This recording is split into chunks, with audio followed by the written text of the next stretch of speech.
Morning friends. तो हम पढ़ रहे थे सुभाष चंद्र राजस्थान जी की। शुरू करते हैं आज का सेशन ठीक वैसे जैसा कि जनरली शुरू करते हैं, कहानी कविता मोटिव रिपोर्ट के साथ, है ना। जो नए बच्चे जुड़े उनके लिए बता दूँ, कुछ जुड़ने लगे हो ना अब आप। पहले मुझे लगता था कि मैं अकेले अकेले बोले जा रही हूँ, लेकिन शायद अब कोई सुनने वाला है। ठीक है, तो शुरू करते हैं आज का सेशन।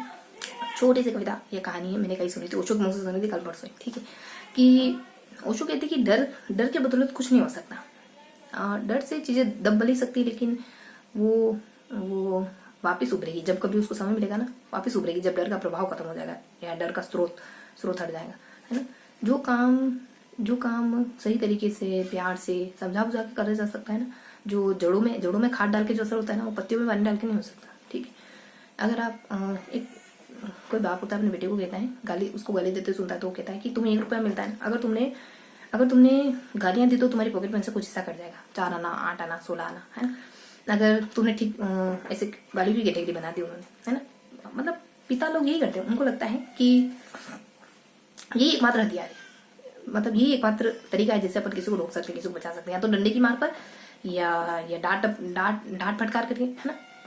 तो ऐसे करा उन्होंने भी कि अगर तुमने ना आसान से गाली दी तो 4 आने कटेंगे, बहुत खतरनाक गाली दी तो तुम्हारे 16 आने कट जाएंगे, ऐसे ऐसे करके कैटेगरी 4 कैटेगरियां बना दी। तो उस बच्चे ने कहा कि पापा मेरे को ऐसी गालियां आती है, अगर आप 5 रुपए भी काटोगे ना तो भी कम पड़ेंगे। ठीक है, तो इससे क्या पता चला, इससे ये पता चल रहा है कि आप कुछ नहीं कर सकते, आप बाहर से कुछ नहीं कर सकते।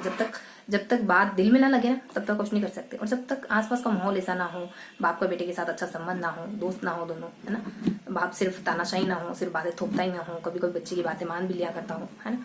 बच्चे और पिता के बीच में एक बिन बोला सा संबंध हो कि पापा आते तो बच्चा ये करना बंद हो जाता है, कुछ ऐसा कर रहा होता है जो उसको लगता है कि पापा के सामने नहीं करना चाहिए तो नहीं करता है। जब तक ये संबंध स्टेब्लिश नहीं होगा ना, तब तक बाप बच्चों को कुछ समझा नहीं सकता, है ना, क्योंकि ऊपर से थोपी हुई चीजें हट जाती है, समय आते ही हट जाती है, और थोड़ा सा पानी गिरते ही धुल जाती है। ठीक है, लेकिन अगर बात गहराई में उतर गई तो पानी से भी धोगे तो वक्त लगेगा। ठीक है, तो आज क्या पढ़ेंगे अपन आज? तो वो बहुत सरल चीजें पढ़ेंगे आज, कुछ भी नहीं। आप ऐसे याद खोलोगे आज, कुछ भी नहीं है, सिर्फ और सिर्फ कुछ परियोजना है। ये परियोजना कब फ्लैगशिप योजना नहीं कहेंगे, फ्लैगशिप योजना कहेंगे। कुछ फ्लैगशिप योजना है, ये परियोजना कब ये फ्लैगशिप योजना कब आई और इनमें कोई एडिशनल जानकारी है तो वो, वरना तो बस इतना ही जानेंगे कब है ना।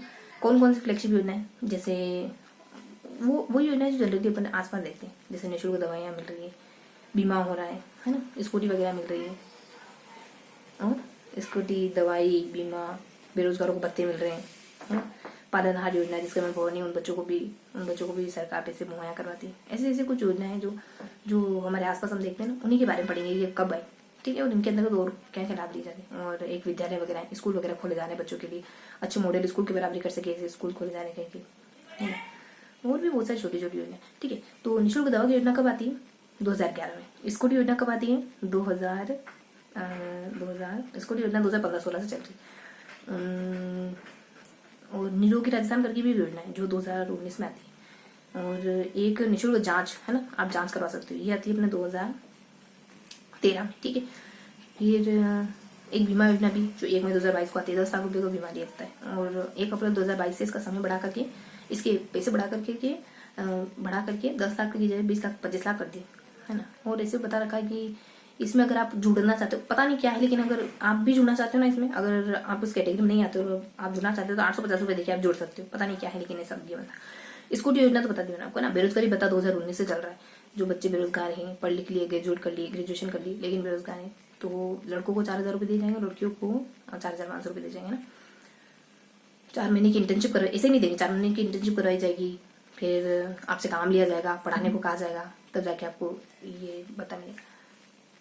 अगर आपकी आय 2 लाख से कम है तो। और एक पालना योजना, जो जिनके बच्चे के माँ बाप नहीं है, या फिर परित्यक्ता माँ है, या फिर कारावास में एड्स रोग से पीड़ित, और भी बहुत सारे कैटेगरी बता रही थी। इन कैटेगरी में आप आते हैं तो उन बच्चों को सरकार, है ना, 1000 रुपये या तो 1000 रुपीज या फिर 1000 और 500 रुपीज देती, 1000 प्लस 500 रुपीज देती। और पैसे आपके होने चाहिए, आपकी इनकम होनी चाहिए 1.20 से कम। ठीक है, और 18 से कम एज के बच्चे, उन्हीं को मिलेगी, सबको नहीं मिलेगी। फिर है एक महात्मा गांधी स्कूल है, अच्छी कैटेगरी की स्कूल है, ये इंग्लिश मीडियम स्कूल होते हैं, और ये बहुत ज़्यादा लोकप्रिय हो रहे हैं, तो 1000 स्कूल खोलने का सोचा था सरकार ने गाँव में और शहर में। ठीक है, फिर पेंशन योजना है, एक एकल नारियों को भी पेंशन मिलती है और वृद्धों को पेंशन मिलती है। एकल नारियों को ज़्यादा मिलती है, 1000 भी मिलती है और 1000 और 500 भी मिलती है, जबकि वृद्धों को उतनी नहीं मिलती। वृद्धों को सिर्फ और सिर्फ 1000 मिलती है। अगर 75 से ज़्यादा एज हुई ना एक नारियों की तो उनको 500 1000 और 500 मिल जाएगी, 1500 मिलेगी। जबकि वृद्धों को भले 75 से कम हो, 75 से ज़्यादा हो 1000 ही मिलेगी। 2023 के बजट में घोषणा करी थी। फिर विशेष योग्यता वाले बच्चों को मिलती है ना, इसमें अगर 60,000 आय कम हुई तभी मिलेगी। और जो कुछ विशेष कैटेगरी ना, इन विशेष योग्यता वाले बच्चों में कुछ विशेष कैटेगरी, उनको तो आय में भी कुछ रिलैक्सेशन, ठीक है। एक है हथलेवा करके, कन्यादान करके, जब बच्चे की शादी होती है तो 31,000 रुपये मिलते हैं, 21,000 रुपये भी मिलते हैं, 31 और 21,000 रुपये मिलते हैं। इन दोनों कैटेगरी अलग अलग है ना। ST SC और अल्पसंख्यक के लिए 31,000, बाकी नॉर्मल है जो महिला खिलाड़ी वगैरह इनके लिए 21,000। अगर बच्चे पढ़ी लिखी है, वैसे बिना पढ़े लिखे नहीं है आजकल तो कोई नहीं, लेकिन फिर भी अगर बच्ची पढ़ी लिखी है, 10वीं पास है, तो उसको 10,000 रुपये एक्स्ट्रा देंगे, 20,000 रुपये देंगे जब वो 12वीं पास है, तो है ना। शादी हो रही है और 10वीं पास है तो 10,000, शादी हो रही है और 12वीं पास है तो 20,000 रुपये देंगे। मैं बता दूं आपको कि इस वाले सेशन में हम बहुत ज़्यादा औपचारिक होने की कोशिश नहीं करते, बिल्कुल अनौपचारिक तरीके से, ठीक है। समझने की कोशिश करते हैं, कॉन्सेप्ट समझने की कोशिश करते हैं, चीज़ों को याद करने की कोशिश करते हैं, ठीक है। तो ये कुछ सरल सी योजनाएं थी, निरोगी वगैरह, है ना। एक गेहूँ योजना भी, 35 रुपये किलो के गेहूँ मिल रहे हैं, 35 रुपये किलो के भाव से गेहूँ मिल रहे हैं। 1 किलो 5 रुपये, 5 किलो गेहूँ 5 किलो 35 किलो गेहूँ मिल रहे हैं 1 किलो के भाव से, है ना। और 1 किलो 5 किलो उनको मिलते हैं जो BPL या फिर स्टेट BPL के कैटेगरी में आते हैं, ठीक है। बस इतना ही। और बाकी 3-4 और नाम थे जो बिल्कुल पता नहीं पड़े, पता नहीं क्या थे। एक तो कृषि प्रोत्साहन करके था, एक निवेश करके था, और एक स्व प्रमाण पत्र था। स्व प्रमाण पत्र आपको फिर अगर ये प्रमाण पत्र बनाना होगा तो फिर किसी के निरीक्षण की जरूरत नहीं होगी और 3 साल तक वैलिड होता है ये परियोजना। ये 19 की बात है, नई बातें, 2019 में ये बातें, 2019 की बातें। फिर अपने एक और कोई निवेश प्रोत्साहन है, वो भी है। ये जो भी बताया ना 2024 तक मान्य है, 2023 तक, 31 मार्च 2023 तक मान्य। अब है निवेश, पता नहीं निवेश की कोई योजना जिसमें बता रखा है कि ये मान्य है। ये भी आते तो 2019 में मान्य है, ये 2026 तक मान्य है, 21 मार्च 2026 तक मान्य है योजना। फिर इसमें बताते हैं कि फिर इस योजना में है कि इसमें ना 50%, 75%, 100%, 100%, ऐसा पता नहीं क्या था इनसे, मुझे ये पता नहीं चला, लेकिन परसेंटेज बता रखे थे, ठीक है। तो ये योजना होगी। इसके अलावा कृषि प्रोत्साहन करके जो अपने 17/12/2019 में आती है, और ये जो निवेश वाली ये भी 17/12/2019 में आती है। केंद्र राज्य का हिस्सा इसमें 60-40 है। तो इसमें क्या गिवन है पता है, कृषि प्रोत्साहन वाले में गिवन है कि ये योजना ना कृषकों को लाभ पहुंचाती है 2019 के 17/12/2019 के बाद, ज्यादा कुछ नहीं, ठीक है। तो इस तरीके से हमने कुछ छोटी मोटी योजना हो जाना कब आई, और इनके बारे में कुछ एडिशनल जानकारी हो तो उनको कवर करा, ठीक है। अब थोड़ा सा फॉर्मेट वाइज बताऊंगी ताकि चीजें थोड़ी सी व्यवस्थित तरीके से आ जाए, ठीक है। Page number first, second, third, 3 page पढ़ेंगे। पहले पेज में हम एक ऊपर वाला बॉक्स थोड़ा सा इंपॉर्टेंट, बाकी योजना कुछ खास नहीं है ना, बहुत सरल योजना, उनको छोड़ो, खाली एक बॉक्स ध्यान रखो दिमाग में। फिर आता है अपना सेकंड पेज में कैसे ध्यान रखोगे, ऊपर नीचे, है ना, सबसे ऊपर सबसे नीचे, और यहाँ बीच में डब्बा ध्यान रखोगे, ठीक है। मान लो टोर्च ध्यान रख लो ऐसे, ठीक है। लास्ट पेज में फॉर्मेट बता रही, फिर बताऊंगी इसमें क्या है। लास्ट पेज में गिवन है अपने ऊपर नीचे हो गया। फिर है यहाँ 2 पैराग्राफ, एक यहाँ और एक यहाँ। और जो मैंने आपको अजीब से बताई ना, निवेश है, प्रोत्साहन, कृषि, कुछ समझ नहीं पड़ा, बस याद कर लिया हमने, वो योजना इस तरह पे। और सामने बहुत सरल थे पीछे, बेरोजगारी, कृषि, स्कूटी वगैरह। सामने थोड़ी टिपिकल है, मतलब क्या कहते हैं उसको, टेक्निकल है, और पीछे बहुत सरल है, ठीक है। इस तरीके से फॉर्मेट बता दिया। अब थोड़ा सा ऐसे याद करना आसान हो जाएगा। ऐसे तो मैंने सबको मतलब ऐसे तो मैंने सारी बता दी, याद कैसे करोगे, ठीक है। तो पहले पेज में जो भी है ना, खाली बीमा वाली ध्यान रखोगे। समय काल क्या है इनका, समय काल सबका ध्यान रख लोगे।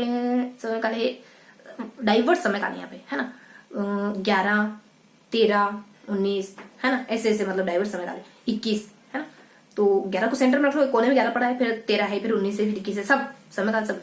फॉर्मेट अब मैं एक का नाम नहीं लूंगी, बस थोड़ा सा बताऊंगी कि क्या क्या है, ठीक है, समय भी नहीं।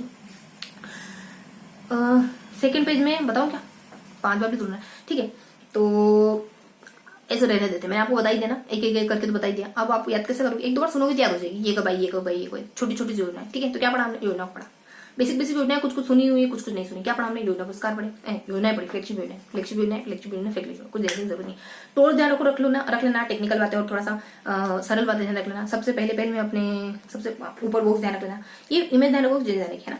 टॉर्च और पीछे टेक्निकल और आगे बॉक्स, टॉर्च पीछे टेक्निकल आगे बॉक्स, टॉर्च पीछे टेक्निकल आगे बॉक्स, टॉर्च पीछे टेक्निकल आगे बॉक्स।